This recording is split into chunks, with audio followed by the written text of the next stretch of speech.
Salut à tous, c'est Pang de la chaîne, bienvenue sur cette vidéo qui aujourd'hui va faire un petit point sur le cercle d'écoute et sur le profil Facebook. Donc, deux choses. Après une semaine d'observation, alors je suis passé, j'ai un peu animé, j'ai aussi laissé en journée le, le Jitsi, donc les salles ouvertes pour voir si les gens passent, si les gens ont besoin de parler, etc. Plus le soir ce qui pouvait se passer, j'en arrive à la conclusion que ça va être très compliqué à maintenir et surtout à prendre la forme que j'avais en tête. Alors bien sûr, hein, c'est normal, c'est un test. Donc, entre la théorie que tu as dans la tête et la pratique qui se passe, tu te rends compte qu'il y a un grand écart.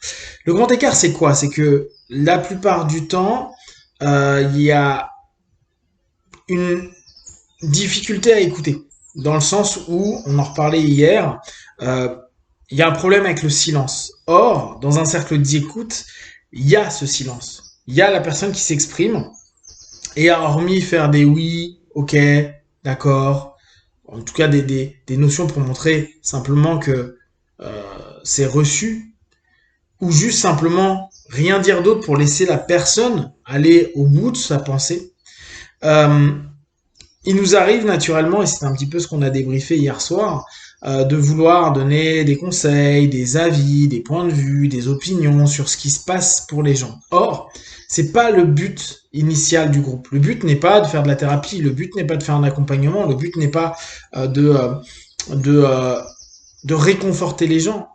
L'idée du cercle de parole, d'écoute, c'est de se dire, il y a un endroit où je vais pouvoir lâcher, faire un dépôt de contenu. Rien d'autre. Je peux faire mon dépôt de contenu et partir. Quand il y a des humains, il y a des interactions, il y a parfois, parce que ça fait écho à l'intérieur de nous en tant que personne en mode écoute, on a envie de donner des idées, des orientations, etc. etc. Et c'est intéressant parce que jour après jour, j'ai vu des choses différentes, des façons d'aborder différemment. Déjà, je félicite ceux qui sont venus et je vous remercie beaucoup.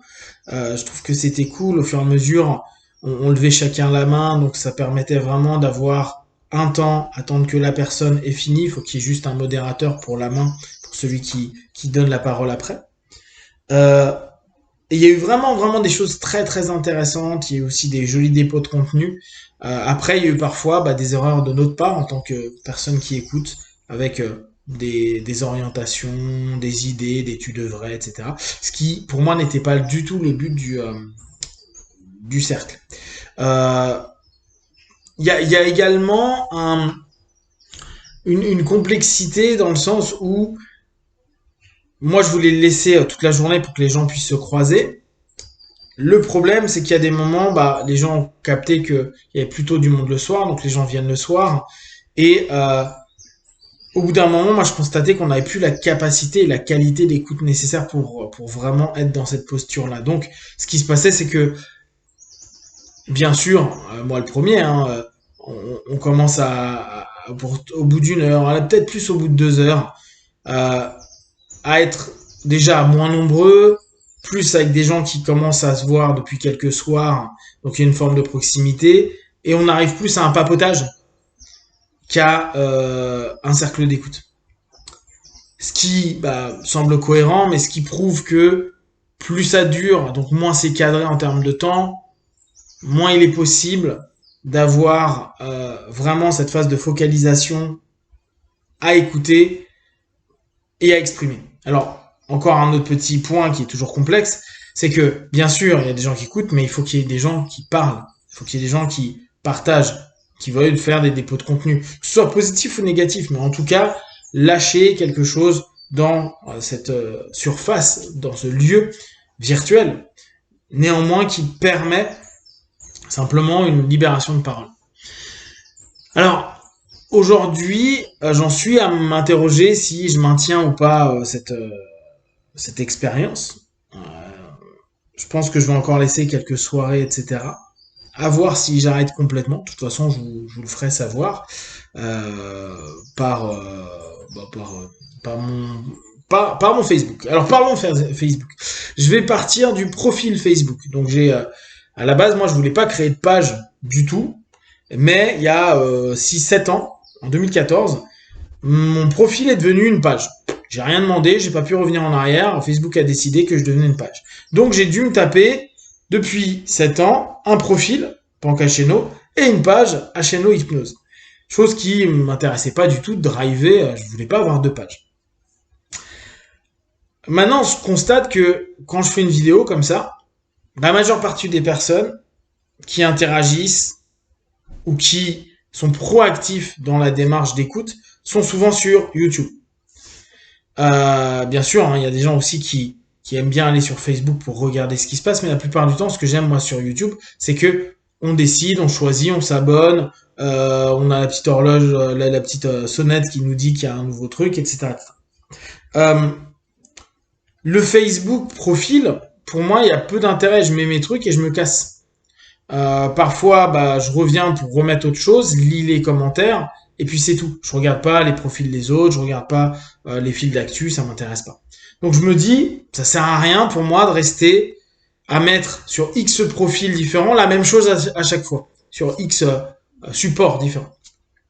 Donc ce que je vais faire, c'est que je vais arrêter, en tout cas je vais tester, hein, vous savez que j'aime tester, pendant au moins un mois mon profil Facebook, voir si vraiment c'est problématique, si l'info se diffuse pas, je ne sais pas.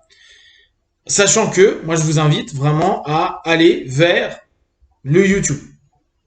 C'est à mon avis là où c'est mieux pour moi, en termes de support c'est facile. Vu que je veux faire des lives, je pense que c'est ce qu'il y a de plus simple.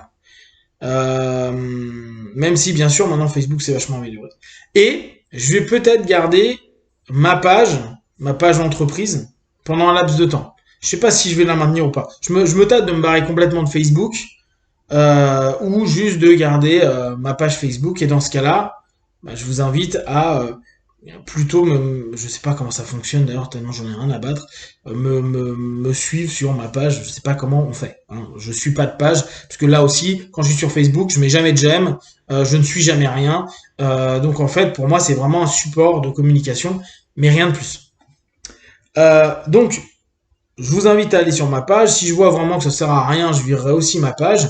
Et si par contre je vois que c'est hyper important, je reviendrai, je remettrai mon profil d'ici un mois. Je vais faire ce test-là, sachant que je pense sincèrement que le support vidéo que j'utilise, c'est celui-ci que j'utilise, et maintenant YouTube propose de mettre des publications, donc en plus je peux proposer mes écrits sur ce support-là. Moi, me va complètement. Et en plus, si on prend vraiment dans les faits, je vais avoir 5000 personnes sur mon profil Facebook. J'ai, je sais pas, 19-20 000 personnes sur mon YouTube. Donc, même si bien sûr, il y a que 30% qui vont être actifs sur mon YouTube, pour moi, ça me semble plus cohérent de s'axer sur YouTube. Donc voilà. En gros, d'ici la fin de journée ou d'ici pas longtemps, quasiment sûr que ce soit aujourd'hui, je vais endormir mon profil Facebook, je vais tout mettre simplement sur le profil et puis sur la page sur YouTube, mais ça c'est normal vu que je fais au travers de YouTube.